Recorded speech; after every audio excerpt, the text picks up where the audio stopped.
Join us every week for coaching and Q&A. You'll learn how to get more listings signed and sold following the simple and fun easy listing method. Plus, find hidden gem tips and get motivated as you surround yourself with like-minded peers in this weekly mastermind. Let's jump in. Hey, Catherine, Mike, how's everybody? Joy, hi.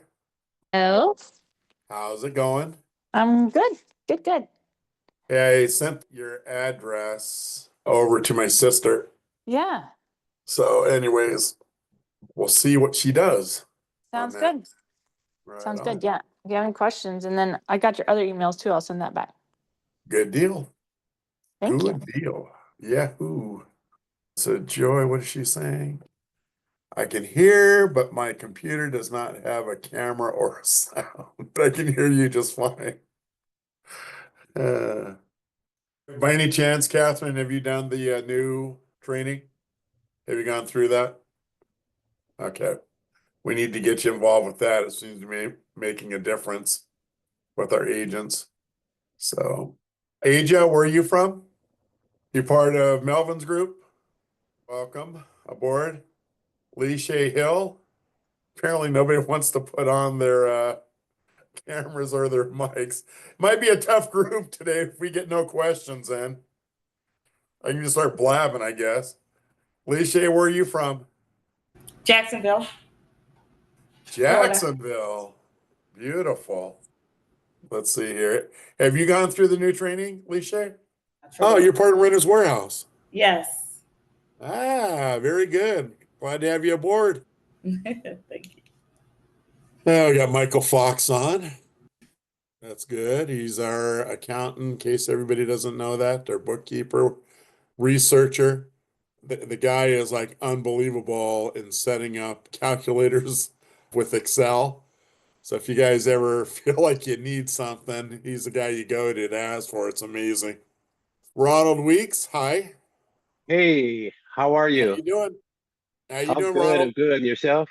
Super. We got sun outside. That's good. No snow. Snow's all gone for a couple days. I would like that.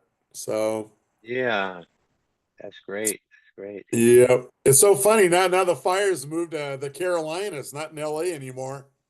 Yeah, so everything is normal now. Yeah, it's good. It's crazy. Yeah. All right, you guys. So let's go ahead and get started. So today is basically for you to ask questions. Our topic Thursday. If you missed the last week, we were doing pricing the home, and then this coming up Thursday, and this is on the same. You'll get an email an hour beforehand, but that's going to be how to do a one and done open house. What are some things that you can do? And when we say one and done open house, anybody want to? What's the benefit of doing a one and done open house nowadays? Well, apparently everybody better come to training on Thursday. And just a couple things about doing an open house. As you guys know, we have a company that are setting up listing appointments for everybody. If you want to be a part of that, you're more than welcome to. My wife and I have been using them for a couple years, and I know a few of you have signed on, and they're starting to work on things at a pretty rapid pace. But what you can do is send me an email, and I will send out a referral form to you. So we just started opening this up to everybody. They basically charge us 25%, but they're actual listing appointments, and they're around our unique selling proposition of as low as 0% commission. So when we go into the listing appointments, I've gotten every one of them. They've been all well received, and a lot of for sale by owners. We have a pretty good list that we get for sale by owners. And then I have a telemarketing company call and make the appointments for us. And so we're working out some bugs on the phone numbers last week, but that's going to be starting here real soon.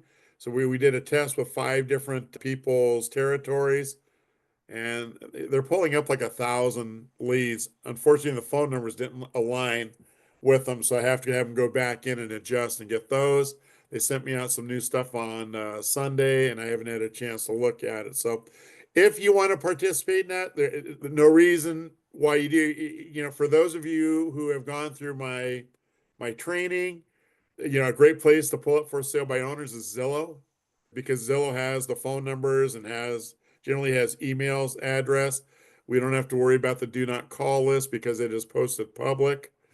But if you want to work them yourselves, we, in our third training, we teach you how to send them out letters and also call and work them yourself. You certainly don't have to pay the 25%, but because I have other things to do, I don't mind paying them the 25% referral fee. So if that's something that floats your boat, put it in the chat box, and I will get you out the agreement, and then we'll put your territories in as well. I have Okay, a quick so question on that, Robert. yes, It was saying, ask a question about whether you want the telemarketer to promote 0% listing fee or the 1%, which entails a Yes. 35% referral. I don't understand the 35% referral fee, I guess. because they get a lot more people saying that the zero than they do the one. Gotcha. Okay. And it So choose the fails a little zero? bit. Yeah, to be honest with you, well, let's just talk about that. Joy, I'm really happy that you brought this up because it'll give us something to talk about. Let's talk about strategies on the buyer's premium. So even though we're doing a phone call that says, you know, we'll list your home as zero as Michelle, would you, all the people that are interested in the chat box, would you keep those people so I can send out the referral agreement after we're done? So Catherine Lemons says she wants to be a part of it. And so anyways, so there's so many ways of attacking the buyer's premium. For all of you who don't know Quinn Greenlee, Quinn is one of our superstar agents, our mastermind agent. He came out of the box swinging. He's double-sided. I don't know how many deals he's done, but he's double-sided the majority of them. I remember the first one that he did, he double-sided and he made like $38,000 commission. But his strategy, when he goes into a listing presentation, his strategy is sellers are paying the 1%, the easy platform fee, period. So in Quinn's case, one of the homes he sold was $781,000. He's still having the sellers pay the 1%. And remember, we have a $5,000 cap, right? So that home that sold for $781,000, he made another $2,800 in commission by the sellers paying that extra fee. So he is one of those that utilize the 1% strategy. We have another lady that utilizes the 1% thing. And basically what she tells her sellers, I'll go ahead and sell your property, but if I don't double side it, I need you, Mr. Seller or Mrs. Seller, to pay the 1%. She gets it every time from them. And she double sides a lot of her transactions as well. I'll go into a selling situation and, you know, I've got my numbers down backward, forward, and sideways, and I'll make a deal with the seller. Hey, if I get you this amount of money, I really would like you to cover the easy fee of the 1%. And I've never had a seller balk at that ever. And the majority of them go ahead and end up paying that 1% because we always cover the bottom line. So a lot of great strategies to use on getting the seller to pay the 1% when you actually get into that listing appointment. But unfortunately, if the telemarketing company is going to be setting that up for you, then, you know, we got to pay the piper. And I don't have them set up the 1% for me. I can do it myself. So great point, Joy. Thank you for bringing that up. So what's another? I'll just start throwing out questions, you guys. The one and done open house. What's the advantage of benefit? One of the things you'll find out when I am calling for sale by owners, like I'll see a sign, and you know I'll go knock on. I'll pull the car over and I'll go knock on the door.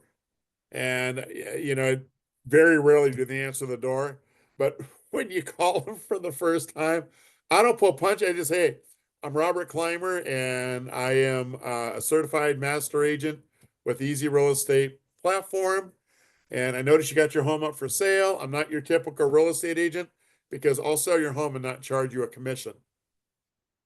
And that opens up the dialogue immediately. Well, how do you do that? Before we get into how I do that, how's doing your open houses working for you? And I have never had one seller saying that they love it. It's always the same old thing. Well, I'm getting bombarded with calls from real estate agents. I'm getting bombarded with looky-loos that never show up.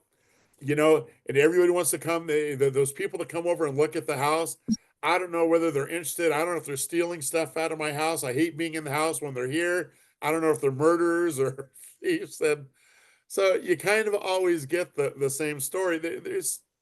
They don't want to do it, you guys, but for some reason, they don't seem to think we earn our commissions. Once we have a problem that we know that we can solve, I hate having to get out of my house every 5 minutes. I hate fielding phone calls. I hate all this stuff. And then you start talking. You don't tell them how the 0% concept works.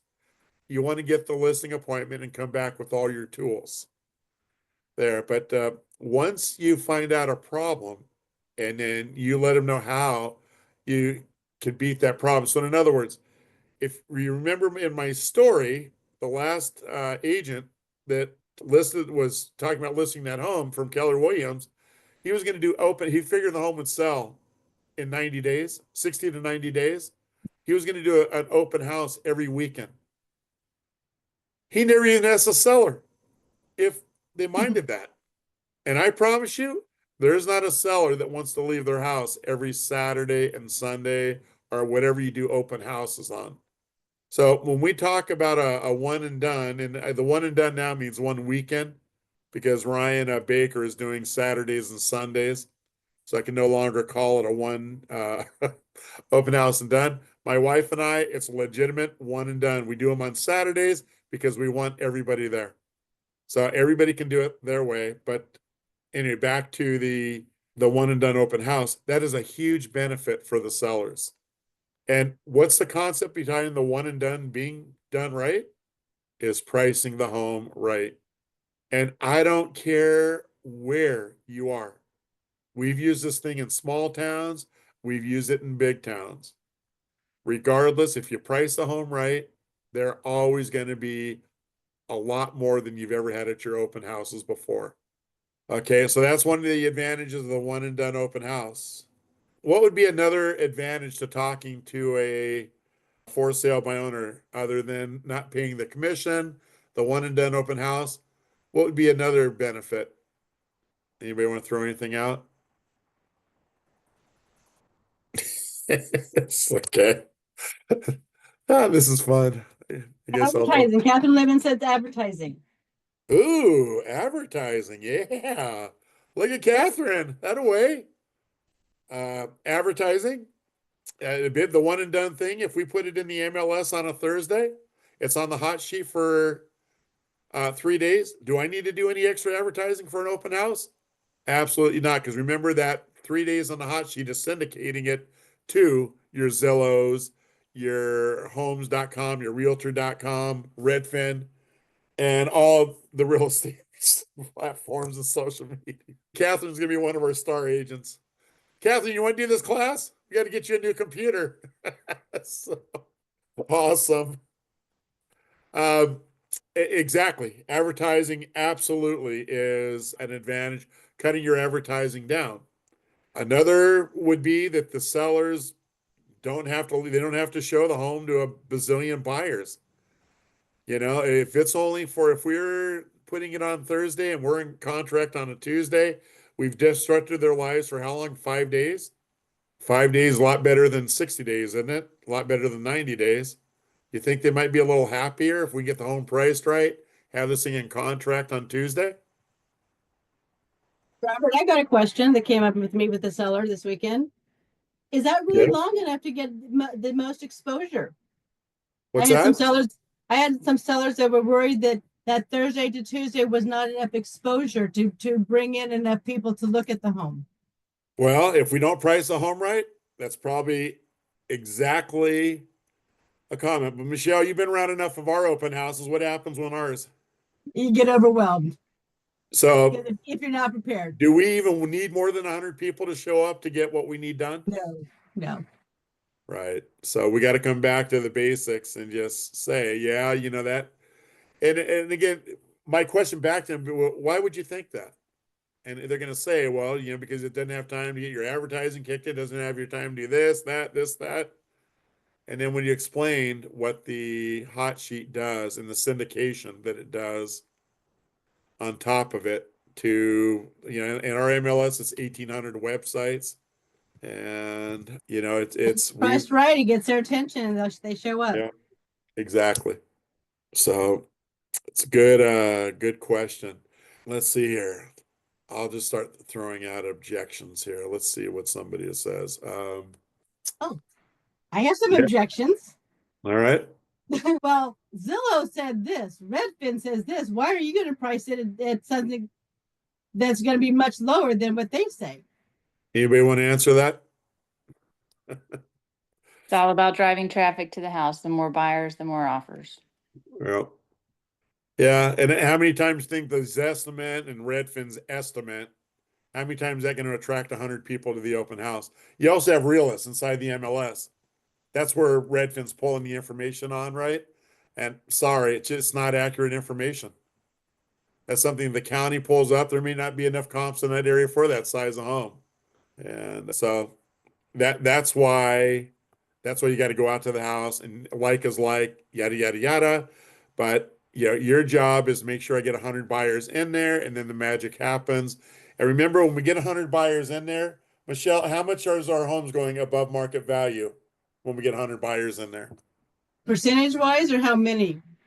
No, percentage wise. If I get 100 buyers, what's Mona and I's average? What's Quinn's average? What's Ryan's average? If you get the right number of buyers in there, then everything goes above market value. How much? Oh, at least 20 to 40%. Yeah, I always say 15 to 25. But we've had some 40 percenters, we've had some 80 percenters, and those are far and few between. And again, Joe Petno has a record $309,000 over not market value, but published value, but it was still 80% of what he thought market value was. So you guys, everything comes back when you're talking to a seller. If you start getting used to saying the science behind and the feature and benefits. Yeah, the science behind 100 buyers means we're going to get 10 offers because we get 10% of them. And then what's the benefit to the seller to get 10 offers? You know, and then we talk about the transparency, talk about, you know, just all the things that the site brings to the transparency is, it's really tough. And I'll tell people, you know, I can only give you a CMA based on paper. But how do we know what the real value of a home is what the buyer will pay. The beautiful part of the transparency is that we find out what the real market value is. Because a lot of times, and I flat out tell people this, we have a flawed system with the highest and best offer. We'll go over that in just a minute. Because all we can do is take paper and see what they've charged on it. So that by making it 100% transparent, don't forget Mona's open house review when she did it. My wife, we did at home in Seattle over Columbus Day. She did an open house by herself, was overwhelmed, but had 103 buyers in there. And she was sitting and talking to people that this is after the NAR settlement. And when they had come in and said, well, you know, why is this house priced so low? And she said, well, yeah, the industry's had a few problems on it. And, you know, with the NAR settlement, nobody knows, the consumers don't know exactly about everything about the NAR, but Mona will just look at it and say, well, we've had a few problems in the industry. And every one of her buyers agree, yeah, I've heard about that. Yeah. And they'll turn around and ask her next, is this a result of the NAR settlement? And at the one point she kind of does that, the laugh I love, that, well, from your lips to God's ears. But in this case here, this was an older gentleman that was selling the home. He wanted everything to be 100% transparent. He didn't want anything to be a part of the lawsuit or doing anything unethical to buyers. And that's why he wanted it on the site. Yes, we priced it low because you're the buyer, you're going to be paying the commission on it. And again, in the old days, that used to be a problem. In the new days, it's like, oh, wow, that's so cool. So they're covering the amount of the commission. And then the next thing after that was, well, what about the highest and best? Mona goes, you don't have to worry about that. All you have to worry about is your highest and best. Oh my gosh, this is great. I can't believe you guys. I can't believe that you guys built this thing. And so that's an objection that to be able to come across when you're talking to buyers, when you're talking to buyers agents. Everybody's got to remember what's in it for them. And one of the things that we know is that at some point, buyers agents commissions from the seller are going to be going away. And in my opinion, I believe unless our MLSs and NARs get their stuff together, I believe Zillow or Redfin are in a prime position to become a national MLS. And we're trying to work with them right now to get them to implement our system throughout all the 550 MLSs there. We are sending letters to each one of them about let's help keep you in business. And we'll see how that goes as well. But so that's a one and done open house. Pricing. Another one. Okay. Okay, talking to a seller. Well, I've been talking to another agent that wants to list my home for $695 and you want to listen for $625. Why should I use you? Okay. What's the answer to that, Michelle? Well, you can list it at $695 and it might sit for weeks, months. First of all, It's what's the market value of it? It's an older home that has not been updated and is not in pristine condition. So what's the market value? So it's probably more around the 625 to 650 mark. That's Currently a pretty big today. range. What's the market value of it? You can't go in there with the range of that much for a seller. You got to come in with what you think it's going to sell for. So as is, what's the market value? I would probably put it around 625. 625. Being that the seller's your mother-in-law, would she agree with you on that? Or would she say that it's really worth 695? And the way I would ask her, excuse me, you guys. So let me ask you this, Mrs. Seller. So I'm telling you that with the condition of the home, that you've done any updating for a long time, and I can show you in my CMA homes that have been completely redone. They were on the market for, I think Mona said, for 90 to 120 days, completely redone at $695. And they sat on the market, and there's a few of them that have dropped prices down off of that were completely redone. So for this realtor to come in and say it's at $695, and he puts in the MLS in this kind of condition, and here are the facts and figures. We go look at pictures, we go look at everything. How many people are going to come look at your house that needs complete updating? Because all they can do, the same thing that we can do, is they can just look at the homes that have sold, and they look at the homes that are active. And here are the pictures of them. And I think you would agree that they're done to the nines, right, Mrs. Seller? So is your house really worth $695? And you got to get them to say it. And if they say yes, well, I'm missing something here. I've been in real estate for a long time, and I've been doing this for a long time. I've even got the owners of the company looking at this thing, and your home needs a lot of work. Why do you think when this home here at $695 is completely redone, they just lowered it down to $675, still on the market, and hasn't sold? What makes your house so much better than this home? And then you just got to go through it. It's the same thing. Listen, my job is to get 100 buyers into there. if I'm holding an open house the same day that this house is opening open house with everything really done, how many people am I going to get at my open house? How many people are they going to get at their open house? And chances are she should say, because they just lower the price, probably a few. Exactly. So I'm a big proponent in calling when sellers. I use Frank back. In fact, Frank, I'm gonna have to disagree with you a little. Every once in a while, I'll piss them off. Anyways, because I know it's You was best. getting ready to rattle some cages this weekend, let me tell you. I said, you were getting ready to rattle some cages with me this weekend. Yeah, anyways, but this program works better than anything out there. And here, one thing that it doesn't negate everybody from doing is you still have to be a real estate agent. We still have to know our craft. We still have to do our job. We have to build a case of why transparency and pricing the home right is what they need to do. And I've had engineers that I've talked to that, and if anybody knows an engineer, it's like they have a hard time getting a word out of their mouth. They're constantly processing everything. But I've had engineers, when I start talking about sciences and benefits to them, even they get it on the first go around.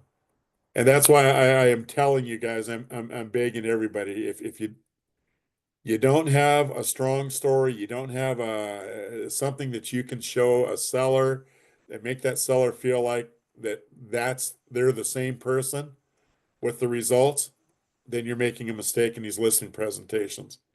So another mistake in now we moved to listing presentation, another mistake in listing presentations. One of the things I find out with agents when we're actually doing some role playing is the agents that struggle with getting listings, period, doesn't matter whether it's with our platform and not, is they're constantly telling. This is how it works, and telling. They're not getting compliance that the seller understands the point, like pricing to get the 100 people in there. If you don't ask them, what do you think your benefit is by me getting 100 people into your open house?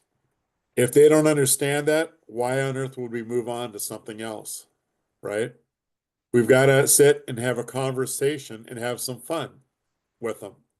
That the open house that I talked about that was done over Columbus Day, that was the first one that my wife and I done after the NAR settlement.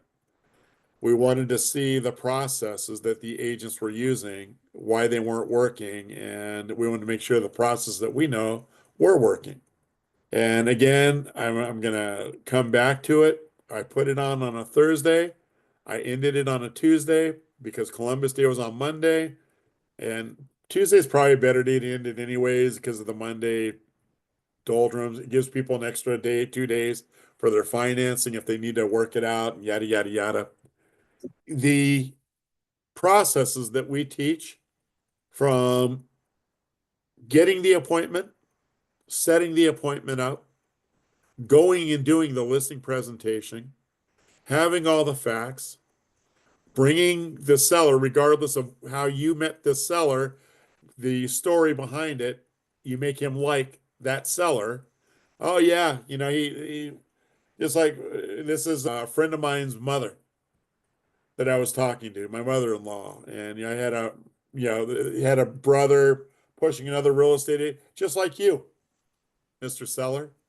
Oh, yeah, I got you off an open house or a for sale by owner list. So yeah, he was just like you. He was a skeptic and said, yeah, I'll give you a listing appointment, but I don't believe you. I don't think you can make it happen. Yeah, it could be an expired listing. It could be a place you're marketing. But when you get into that appointment, you want to be like as like, and you want to talk to them. And you should be excited. You should be passionate about how much money they're going to make and how fast the process can be. Because we've talked even, for agents to put something on the site and price it right, and you get 100 people in your open house. And I'm going to go back to the one that was done over Columbus Day. Mona and I were not thrilled with the results, but the home needed some work. It's the first time we've had to edit a walkthrough video 5 times. to get rid of the imperfections. I think we had 8 offers on the property. We thought we would get more. I think we ended up at 989, something like that in the contract. I thought the contract would be more than $1 million. Wasn't real satisfied with the results. But the difference is that when we had the open house, the neighbors were calling the seller. Hey, your people are blocking the road. I can't get up to my house. I have never seen so much people come to an open house in my life on there. And when we got done and with the event, purchased the seller, went and talked to him. Everybody knows I'll go sit with them the last half hour, and I'm just like shaking my head like this should have done better. And the owner looked at me and said, Robert, the market has spoken. You guys had over 100 people look at my house. And if they didn't want to make offers, there's a reason why. We are tickled that we did as well as we did with that home. And again, that was another thing just to know. If you get 100 people into the property, and if it doesn't achieve the results you were expecting or they were expecting, it's not your fault. Your job is to get people in there. I can't make them go make offers on the site. All I can do is my job is to get 100 people into the open house, because we do determine how much the home is worth. Robert, Catherine had a question here. Yeah. If by chance we do not get the price the seller has set for their property, do we have to fill out a new listing agreement to list the home the traditional way?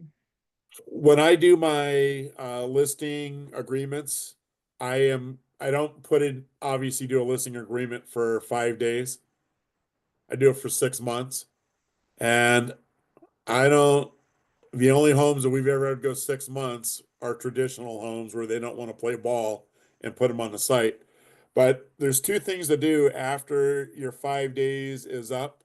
And if you got no buyers in there and you got no offers and no people, even other than a couple looky-loos from the neighborhood looking at it, what does that tell you? Regroup and reprice the home, and you can take it traditional at that point, or you can extend it on the site for another week or 10 days or whatever you want to do. The site works when the conditions are right. Everybody's heard me say market conditions always prevail. So yeah, if you didn't get one person in, so Catherine, do you know Jalen in Washington? Okay, so he had a home that he had listed. Yeah, I know, but are you with Renters Warehouse? You are, right? Oh, okay, No. I'm sorry. Okay, so whoever's with Renters Warehouse, maybe it's Lachey Hill is. That's right. I'm sorry. I get my mind goes crazy on Mondays and Thursdays. Too much. So we had a person in Seattle that had a 400 square foot condo. Closest comp on it was at $275, $275,000, but it had a garage space with it. When the seller bought it, he had bought the garage parking space, and at that time they were costing $100,000. So what he got, he closed at 275 for that parking space. So in reality, it was closed the deal for $205,000. So we come back to buyer's bucket pools on there. And we talk about, I sent out a buyer's bucket pool email to everybody that was on the training last Thursday. We talk about buyer bucket pools. Obviously, a 400 square foot home, I don't know what percentage. A buyer's bucket pool means if it's a single family home and it's price, it's not a luxury home, but it's a price that just about everybody can afford. Like that home in Seattle that I put on for $799. Average price in the area was $850. So in theory, we had 100% buyer's bucket pool. When we start talking about condos, 400 square foot condos, 55 and over communities, 55 and older mobile home parks, the buyer's bucket pool is a lot less. So we have to price it accordingly. So let's talk about Jalen's property. So he had it listed at, I think he started at 360, had it on the market for, I think, 69 days, something like that. Kept lowering the price down every 15 days. and he ended up at $279,000 at his lowest price. And then he had joined the platform. And so he called me up, just like everybody should have my personal Michelle, you want to post my cell phone? So he called me up and said, I don't know what to do on this home. I'm at 279 and I haven't had one buyer, not one look at the property. Well, Jalen, what's that telling you? Well, I don't know because it should be selling. The comp's 275. And I said, well, and how long did that comp sell? He goes, well, it sold 9 months ago. Well, so 9 months ago was a whole different even economy since then. But was it like his versus like? Well, no, that guy actually had a parking space with it. All right. Well, what was the cost of the parking space? So, anyways, so we do a little thing, and I've called it this for, I don't know, 5, 6 years. We shocked the system. Got he and his seller to put it down to $199,000. And a long story short is 8 people at the open house. I think he had another 17 or 18 that looked at it, but he was over 50 buyers that looked at it. Long story short, put it on a Thursday, was in contract on a Tuesday or Wednesday, and for $275,000. Everybody was ecstatic. So every once in a while, when you have these homes that market conditions always prevail, that we don't have a huge bucket pool, we got to shock the system. And it brought in buyers. And look at that. He went up to $275,000 from 199 with those buyers that came in it. And he was at 279 and not one offer, not one buyer. Nobody even looked at the property. So that's the beauty of the platform. And when you have to shock the system, yeah, because I'm sure the seller was going like, oh my God, 199, what are you doing to me? And first thing we would say to the sellers, well, we're using a 6% buyer's premium, so that 199 is really 220.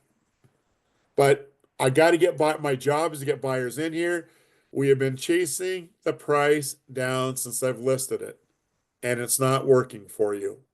I think if we put it at 199, I think that we can chase the price up. And remember, Mr. Seller, the reason why we're not an auction is because you can accept, refuse, or negotiate any offer that came in. That's why we're not an auction, you guys. And you guys should know that backward, forward, and sideways. We're not an auction. Definition of an auction goes on, the highest bidder wins and gets the home. Okay. So he shocked the system. His seller was ecstatic. In fact, the seller has 2 more homes that he's giving him to list on the platform. The guy in Dash Point over Columbus Day, we have put 5 other homes on the platform since. This guy's got real estate everywhere. He's got real estate coming up in Nevada and Las Vegas. There's another one's going to be going on the site. So the other thing that I wanted to talk about too, that when we do a comp, you guys, when people say buyers don't pay the commission, when you do a comp, are those prices including what the seller is paying to the buyer's agent and you? They are, right? So in theory, every one of our comps include commissions. And I always like to tell people, so I put something on the MLS and I don't get an offer for 60 days. How much commission did I just earn? And of course, that's a big squat 0. But if I have a buyer, the seller accepts the offer, I just made the commission. But when you start talking about using a buyer's premium, every single home that you're comping out includes that commission that the seller paid for. Think about that. It's always a huge topic when we start talking about doing open house and we start talking about objections. Every comp you pull up has commissions involved in it. So therefore, and by the way, we don't get these objections anymore. What else, Michelle? What else can we throw at them? Catherine said that was a great point. Never thought about that. Thanks, Catherine. I like this Catherine. I know She's very interactive, even though she has to do it via chat. Apparently, it's her computer. Yeah, well, we got to get her enough money so she can afford a computer with stuff. But Catherine, One deal. one of my closest friends is Monty Moore. I love Monty Moore and I love his culture. I've been to his offices several times, and this guy has the heart of a giant. He puts his effort into his culture in his office. It's just I wish that I could build the culture that he's built in his office. The only other one that I've ever even seen close is this Renter's Warehouse.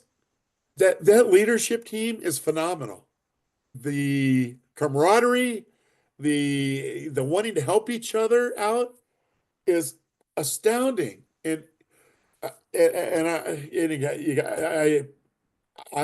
I get really impressed with owners that can come in and change the industry and be ahead of the curve, put their heart and soul into helping their agents.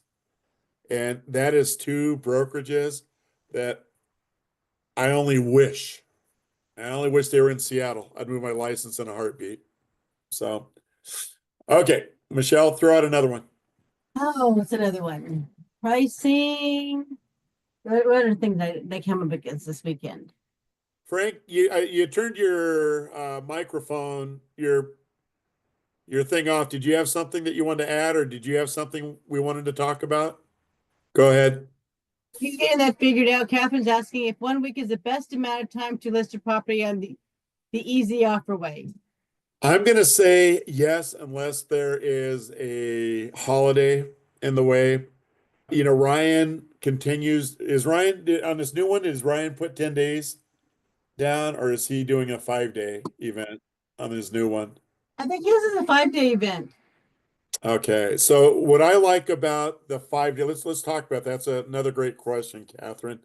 On my open houses, I like to do the Saturdays and only the Saturdays, and the reason is because I want the other buyers and agents to see how much traffic that this home's attracting.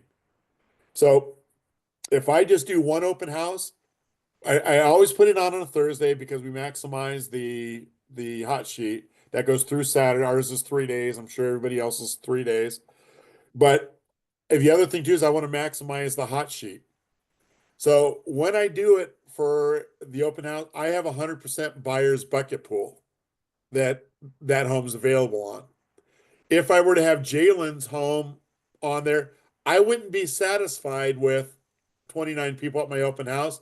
That's when I'll utilize my social media marketing and some other stuff to pull people in. And I'll start that marketing before I list it. So I might delay it a week, but I always try to just do one open house on a Saturday. And then if the market conditions and nobody shows up, then I know I got to go back and work with the seller on the pricing. But there's so many benefits of doing the Saturday open house. Again, science behind it. We get 100 people at the open house.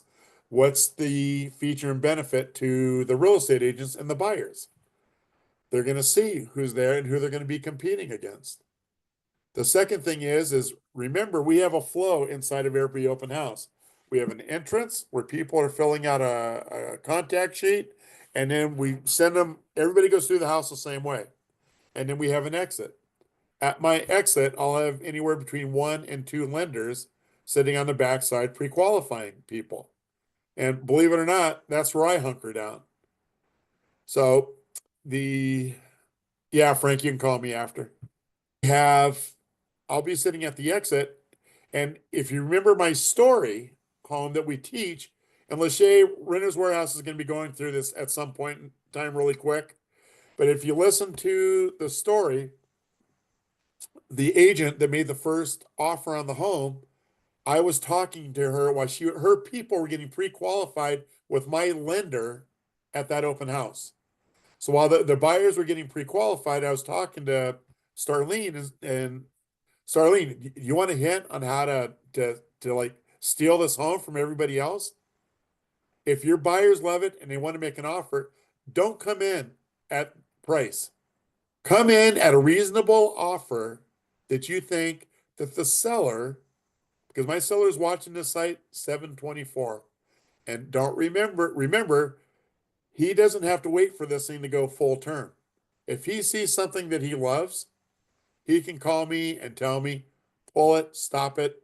I want to deal with those people. Don't forget the very first offer we had listed at 370, I think. The very first offer that came in was $410,000. What doesn't that include? The buyer's premium. So we already had to add the 6% on top of that 410. So the agent came in, did her job. And the beautiful thing that she did, we had 13, 14, 15 people get pre-qualified. And I don't know how many pre-quals we received on top of that. She ran out half of them by going above the $400,000 mark. So instead of us having 15 people making offers on the property, I think we were down to like 7 or 8. So that there's a whole science behind using an auction process, even though we don't call it auctions. There's a whole science about using the auction process because it's a fair playing field. When we talk about the highest and best, and I'm going to condense this down because we're getting close to time, but in a traditional multiple offer situation where you have 10 offers coming in, and I go back and I get the highest and best, I'm not disclosing what the highest and best says, right? I am telling him, give me your highest and best. Because every once in a while you might get something that's pie in the sky. Then it falls apart on there. But when that ends, and let's just say the seller chose the highest and best was $500,000 and there were still 9 other buyers in the game. Would it be safe to say that one of those 9s would have paid 501? Would it have been safe to say then you still got 9 buyers, 502? So by making everything transparent and pricing it right, having 100 people there, that's when we're getting the homes to go 15 to 20% over market value, not listed value. When we're letting the buyer, because it always comes down to 2 or 3 buyers that want to own that home. And they will sit there, and we have a video on there with Quinn Greeley's buyers. And if you listen to the video on our site, and I think they're in YouTube, and you watch the 10-minute interview with them, they were tickled that they got to choose how much to keep. In fact, she makes a point was, I'm not going to let $20,000 from keeping me from getting this. This is my dream home. Because of the process, she had no problem using Quinn, the listing agent, as her agent. Yeah. Great point, Michelle. And so in a traditional highest and best, it's a flawed system. This site was actually made to combat the flawed system because it's not fair to the public. It's not fair to your seller. Yeah, because people always say, well, the seller won because he got the highest and he got the best. And then you go back through, well, with 9 others pay 501. So that's a faulty thing. Did it work for the buyers? Well, you still got 9 buyers. If they would have known what it was, it would have been in the game. So it didn't represent the buyers. The selling agent, it didn't represent him best because if it goes up $30,000 more dollars, how much more commission is that at 3%? $900? Just shorted himself $900. But the worst thing is he shorted his seller, $29,100. And then you talk about the buyer's agents are the biggest loser in this because how many times with all the information that these buyers can come across, how many homes can these buyers go and show a home and lose out on a flawed system before the buyer says, you know what? I gave you 5 chances to make offers and get me that home, and it just doesn't seem to be working. So I'm going to use another agent. And remember, how many homes did you show them to even get into the 5 offers? How many times did you take them out for lunch and strategize about making an offer?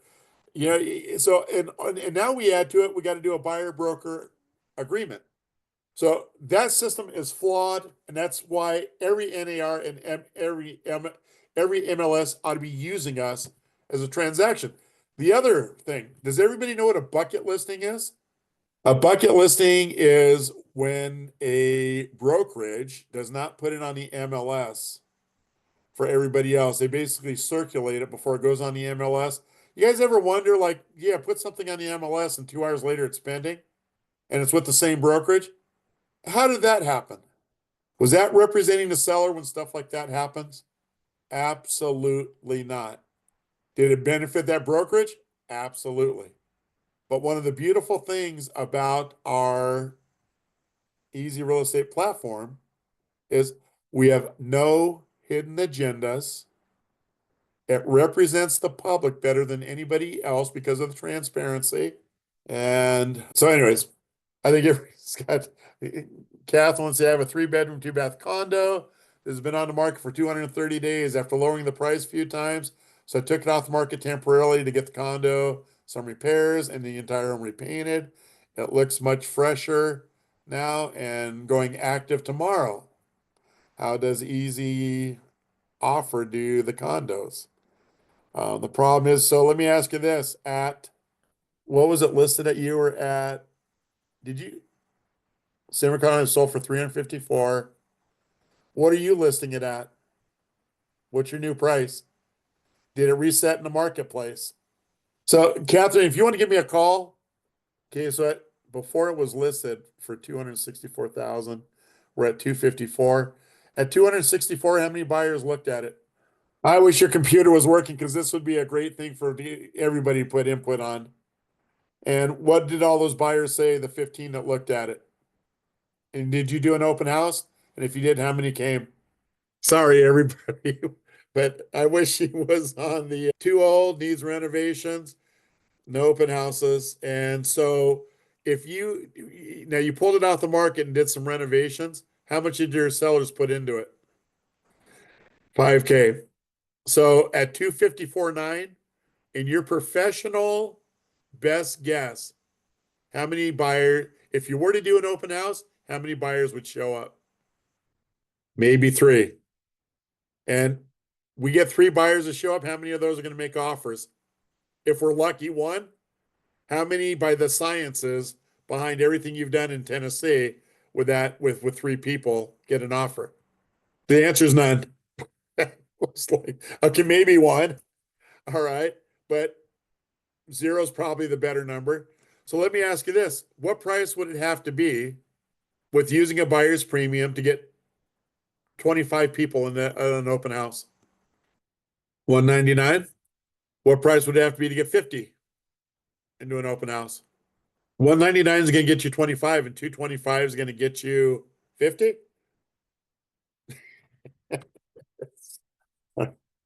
I don't think that makes any sense.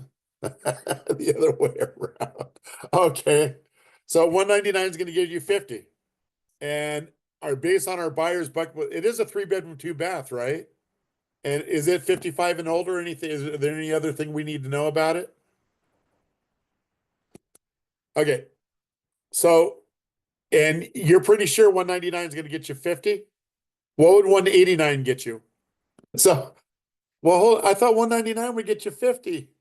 So 189 is getting you 25. So I'll tell you what, give me a call. Frank's going to call me after, but can I call you when I get done with Frank? All right. I have your number in our CRM. So Frank's asking what's the parking situation? 2 places in front of the condo. Any garage? Do others have garages? Okay. Single story or 3 levels or 2 or 3 levels? 2. All right. All right, you guys. Has anybody else? Catherine and I will call you when I get done with Frank. I'm going to tell Monty you got to get you a computer with a mic and a camera because this would have been a fascinating thing for us to do together. So, anyways, that being said, you guys, it's 2:08. Look forward to seeing everybody on the Thursday call, and you're quite welcome, Catherine. It's a blessing having you on. And anyway, let me write that down. I like that phone number. Nice job on the phone number. All right, you guys. Frank, if you want to give me a call, I'm ready to go. Michelle, thank you.